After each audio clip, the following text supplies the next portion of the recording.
Hello, I am Rahana Salim, PhD student from the Department of Earth Sciences, ISC Bangalore. I'm here to give you a brief idea about the XRF machine. What we have here is the ZSX Primus 4 by Rigaku. So XRF is basically a non-destructive analytical technique to analyze the elemental composition of materials. It's based on the principle that the primary X-ray beams will come and hit the sample, and the secondary X-rays are the fluorescent X-rays that we are going to analyze. Basically, with XRF, we can do two types of analysis: quantitative analysis and qualitative analysis.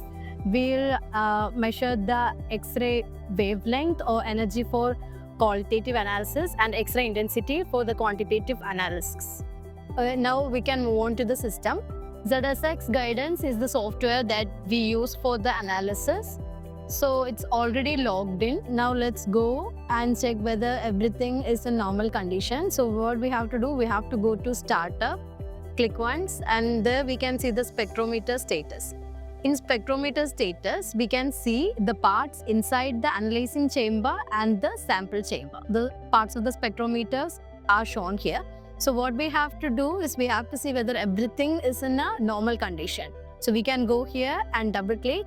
Then we can see the status. So the X-ray is on and we use 4 kilowatt. We have a tube above X-ray here, which is maintained with an energy of 4 kilowatt. And we have to check everything is in normal condition. So we can see that everything is in normal condition and the cabinet is closed. And the water also is in normal condition. Everything, water pressure, flow, temperature, quality, everything is in normal condition. And we have to see whether the piton gas is maintained in a rate of 6.8 milliliter to 7 milliliter per minute. So since we can see everything is normal over here, we can close that and we can go for the startup. When we go for the startup, we have to initialize the spectrometer. So initializing the spectrometer, by doing that, what we are doing is we are bringing every movable parts to its real position, and we can go for turn on X-rays and age X-ray tube and all, but it's already done, so we don't have to go for that. We can even go for adjusting PHA and give start, but since everything is done over here, now we don't have to do anything. Now we can go for maintenance and maintenance records. If there are any error, we can check that. If there is any error in the spectrometer, we can see that.